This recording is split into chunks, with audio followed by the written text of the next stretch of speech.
Hello friends, आपका स्वागत है आपके अपने YouTube channel Indian investor hub में। आज हम बात करने जा रहे हैं यस बैंक के बारे में। चलिए सबसे पहले हम देखेंगे यस बैंक की शुरुआत कैसे हुई। यस बैंक एक इंडियन पब्लिक सेक्टर बैंक है जिसकी स्थापना राणा कपूर और उनकी वाइफ के brother in law Ashok Kapoor ji ने 2004 में की थी। Prevention of money laundering act के तहत 8 मार्च को एनफोर्समेंट डायरेक्टोरेट ने राणा कपूर के अगेंस्ट एक केस फाइल किया, उनको अरेस्ट कर लिया गया था। सेंट्रल ब्यूरो ऑफ इन्वेस्टिगेशन ने भी कपूर के खिलाफ ब्राइबरी और मनी लॉन्ड्रिंग का केस फाइल किया। कपूर के खिलाफ ब्लैक मनी लेने का केस किया। एनफोर्समेंट डायरेक्टोरेट फाइनेंस से रिलेटेड चीजें देखती है कि कहीं कोई मनी लॉन्ड्रिंग ऐसी चीजें नहीं हो रही, और दूसरी तरफ सीबीआई जो कि करप्शन के खिलाफ काम करती है। राणा कपूर ने ये सारे चार्जेस डिनाई कर दिए, इनमें से एक भी काम उन्होंने नहीं किए हैं। एनफोर्समेंट डायरेक्टोरेट ने कहा कि कपूर, उनका परिवार और उनके साथ कई लोगों ने मिलकर 4,300 करोड़ का ब्लैक मनी लिया।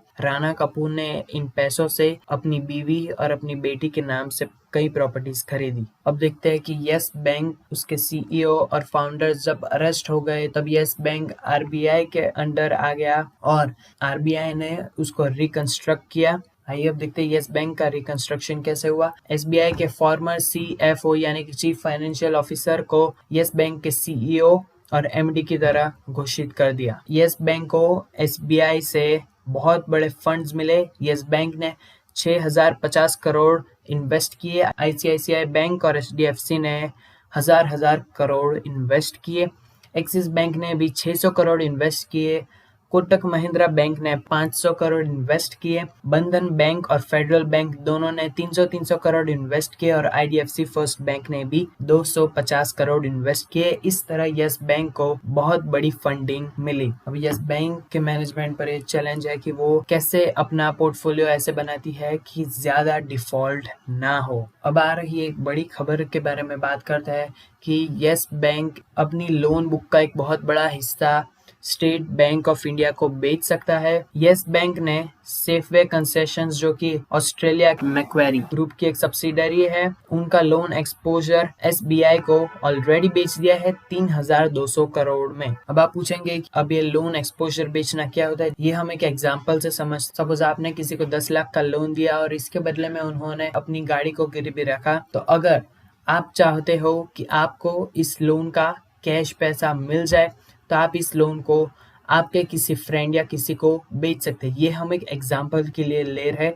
इसको आप अपने आप को एक बैंक समझो और आपके फ्रेंड को भी एक बैंक समझो। वरोरा कुर्नूल ट्रांसमिशन लिमिटेड का लोन एक्सपोजर एसबीआई को बेचकर रेज कर सकती है। अब देखते हैं यस बैंक के फाइनेंशियल्स के बारे में। यस बैंक के रेवेन्यू में ईयर ऑन ईयर बेसिस में हमें डिक्लाइन देखने को मिला है। दिसंबर 19 में यस बैंक का रेवेन्यू 5,639 करोड़ था, जो कि मार्च 20 में कम होके 5,217 करोड़ हो गया। कंपनी के पिछले क्वार्टर के जो लॉस थे वो प्रॉफिट में कन्वर्ट होते हुए हमें दिखे। कंपनी ने दिसंबर 19 में 18,564 करोड़ का लॉस रिपोर्ट किया था और मार्च 20 क्वार्टर में कंपनी ने 2,665 करोड़ का प्रॉफिट रिपोर्ट किया है। अब देखते हैं पिछले कुछ साल के यस बैंक के क्वार्टर एंड क्वार्टर रिजल्ट्स। देखिए हम जैसे कि देख सकते हैं कि रिजल्ट्स में हमें रेवेन्यूज में हमें अच्छी बढ़ोतरी देखने को मिल रही थी, पर जून 19 के बाद के क्वार्टर से हमें गिरावट देखने को मिल रही है।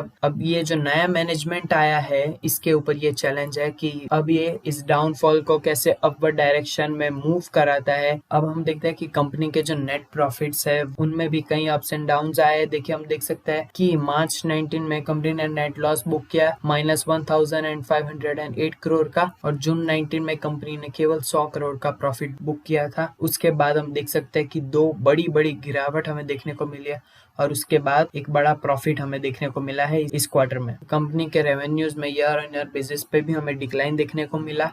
मार्च 19 में कंपनी का रेवेन्यू 29,624 करोड़ था, जो कि मार्च 20 में 26,052 करोड़ हो गया। ईयर ऑन ईयर बेसिस पे जो प्रॉफिट्स थे वो लॉस में बदल गए। जैसे कि हम देख सकते हैं कि मार्च 19 में कंपनी का प्रॉफिट 1,709 करोड़ था, जो कि कंपनी ने मार्च 20 में 16,433 करोड़ का लॉस रिपोर्ट किया है। यानी कि आप देख सकते हैं कि बहुत बड़ा लॉस कंपनी ने रिपोर्ट किया है। देखिए, अब देखते हैं पिछले कुछ साल के कंपनी के ईयर ऑन ईयर बेसिस पे रेवेन्यूज हम कंपेयर करते हैं।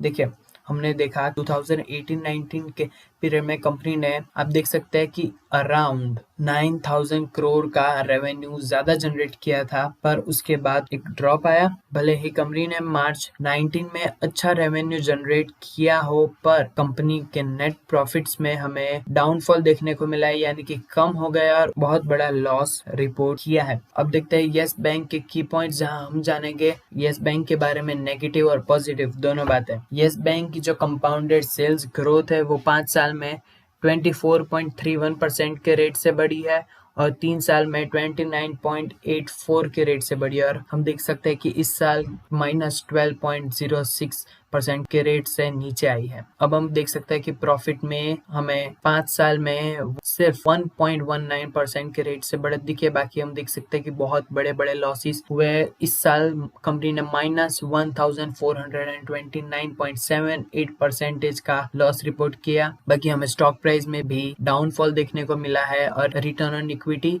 5 साल में 15.31% के रेट से बढ़ा और उसके बाद पिछले साल के हिसाब से 6.49% के रेट से बढ़ा। कंपनी के कैश फ्लो में हमें एक डिक्लाइन देखने को मिला है। देखिए, हम देख सकते हैं कंपनी ने बहुत बड़ी मात्रा में और बहुत तेजी से अपनी बोरिंग्स बढ़ाई है। जैसे कि हम देख सकते हैं कि पिछले साल कंपनी की बोरिंग्स 2,75,582 करोड़ थी, जो कि इस साल बढ़ के 3,35,982 करोड़ तक हो गई, जो कि हमें कंपनी के बारे में एक नेगेटिव बात बताती है। देखिए, अब मैनेजमेंट में चेंज आया है, तो अब ये देखना होगा कि मैनेजमेंट कंपनी को कैसे प्रोग्रेस में चेंज करती है। कंपनी के रेवेन्यूज में ये जो डाउनफॉल आया है वो कंपनी कैसे अपवर्ड डायरेक्शन में ले जाती है, ये हमें अगले क्वार्टर में देखने को मिल सकता है। येस बैंक अभी भी इंडिया की 8th बिगेस्ट बैंक है। येस बैंक का जो रिटर्न ऑन कैपिटल एम्प्लॉयड है वो 6.67 है।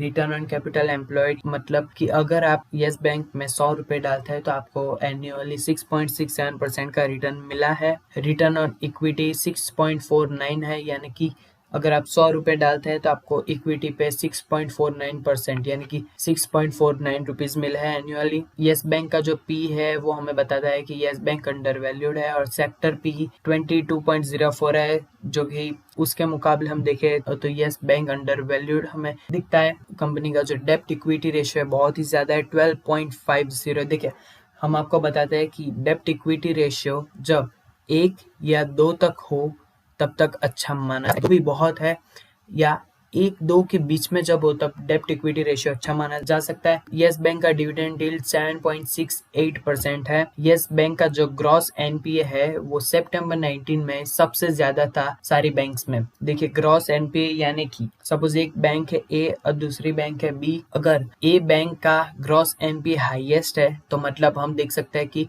उसमें लोन डिफॉल्ट्स बहुत कम है, और अगर बी का जो ग्रॉस एनपीए है वो लो है, यानी कि हम देख सकते हैं कि उसमें बहुत सारे लोन डिफॉल्ट्स है, यानी कि येस बैंक का ग्रॉस एनपीए हाई होना ये एक पॉजिटिव बात है और ये बताता है कि येस बैंक में कम लोन डिफॉल्ट्स हुए हैं। येस बैंक के जो कस्टमर्स हैं उन्होंने बहुत ही बड़ी मात्रा में क्रेडिट्स लिए हैं, जो कि ये हमें बताता है कि येस बैंक का जो क्रेडिट डिपॉजिट रेशियो है वो 100% के भी पार चला गया है।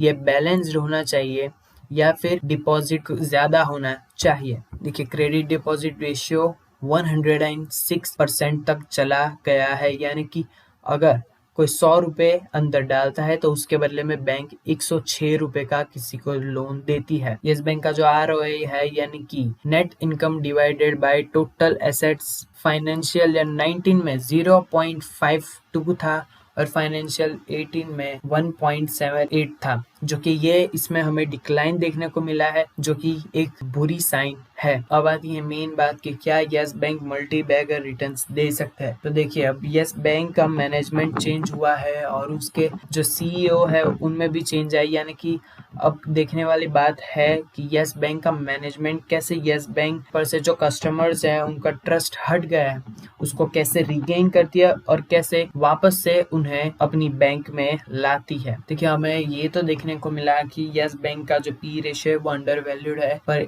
हमें अकेले पी रेशियो से ही जजमेंट नहीं करनी चाहिए। हमने बाकी भी कई चीजें देखी कि यस बैंक के फाइनेंशियल्स में हमें डिक्लाइन देखने को मिला है, और फिर कस्टमर्स जो है उनका भी ट्रस्ट उठ गया है यस बैंक से, इसलिए बहुत ज्यादा रुपए कस्टमर्स ने विड्रॉ किए हैं, जो कि क्रेडिट विड्रॉ रेशियो पर भी उसका इफेक्ट हुआ है।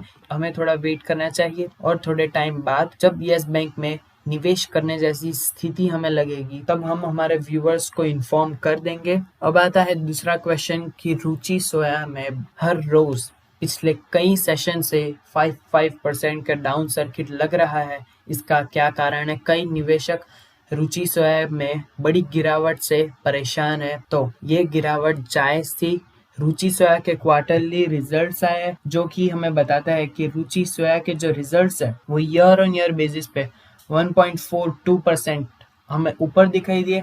कंपनी प्रॉफिट में थी पिछले क्वार्टर में, जो कि इस क्वार्टर में -41.25 करोड़ का कंपनी ने लॉस रिपोर्ट किया है, और इसकी वजह से अर्निंग पर शेयर भी कंपनी का -4.68 हो गया है। और वैसे भी रुचि सोया में जो हमें इंक्रीज देखने को मिला था उसकी शेयर प्राइस में, ये कंप्लीटली डिमांड एंड सप्लाई की वजह से हमें देखने को मिला था, इसके फंडामेंटल्स की वजह से नहीं। जब कोई कंपनी अपने फंडामेंटल्स की वजह से ऊपर जाती है तो कंपनी ज्यादातर ऊपर की पोजीशंस मेंटेन करती है। जैसे कि हम देख सकते हैं कि कुछ टाइम पहले रुचि सोया की जो वैल्यूएशन है वो मारिको के करीब पहुंच गई थी। आप मारिको का चार्ट देखिए, मारिको को इस वैल्यूएशन तक पहुंचने में 20 साल लगे। देखिए, ऐसा नहीं है कि मारिको को 20 साल लगे तो रुचि सोया को भी 20 साल ही लगने चाहिए, पर आप देखिए कि एक प्रोग्रेस का भी एक रेट होता है, और ये इतनी जल्दी शेयर प्राइस में जो बढ़त आती है ये कभी नहीं टिकती।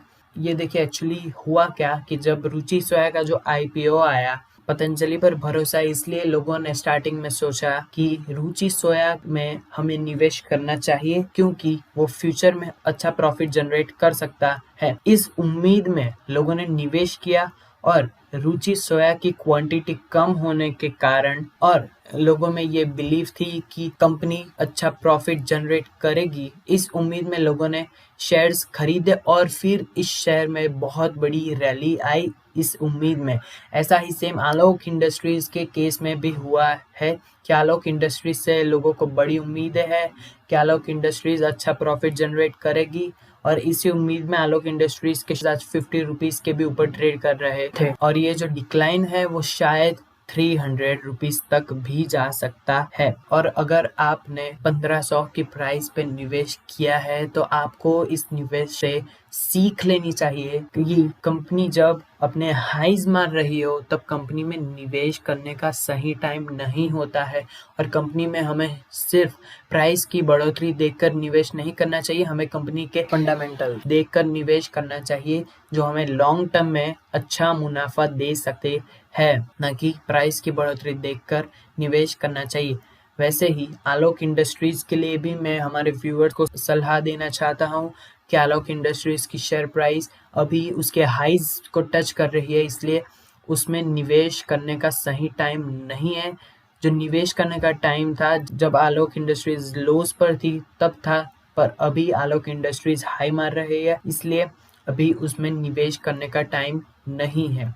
देखिए, हम ना क्यों बोल रहे हैं, क्योंकि एक कंपनी जब लो पे होती है तब उसके उतने ज्यादा चांस नहीं होते कि वो ज्यादा लो चली जाए, पर कंपनी जब हाईज मारती है तो कंपनी लो मारेगी ही मारेगी, इसलिए कंपनी के हाईज पे कभी निवेश नहीं करना चाहिए, और कंपनी के फाइनेंशियल्स हमेशा स्टडी करने चाहिए। हमें निवेश हमेशा फंडामेंट के बेसिस पे करना चाहिए, और हमें निवेश लॉन्ग टर्म के लिए ज्यादातर करना चाहिए, क्योंकि लॉन्ग टर्म इन्वेस्ट अच्छा प्रॉफिट दे सकते हैं। Subscribe to our channel and press the bell icon so that you don't miss any updates from us. और अगर आपको वीडियो पसंद आया हो तो लाइक बटन प्रेस कर दीजिए, और कमेंट में बताइए कि अगली आपको किस स्टॉक के बारे में केस स्टडी चाहिए। हमें आपके डाउट्स कमेंट सेक्शन में बताइए, हम आपके डाउट्स को सॉल्व करने की पूरी कोशिश करेंगे। हमें हमारे ब्लॉग पर फॉलो कीजिए, हमने ब्लॉग का लिंक डिस्क्रिप्शन में दिया है। हमें हमारे सोशल मीडिया चैनल्स जैसे टेलीग्राम और फेसबुक पर भी फॉलो कीजिए, उनका लिंक भी डिस्क्रिप्शन में दिया गया है। हम कई अपडेट्स हमारे ब्लॉग और सोशल मीडिया चैनल्स पर डाल देते हैं। Thank you.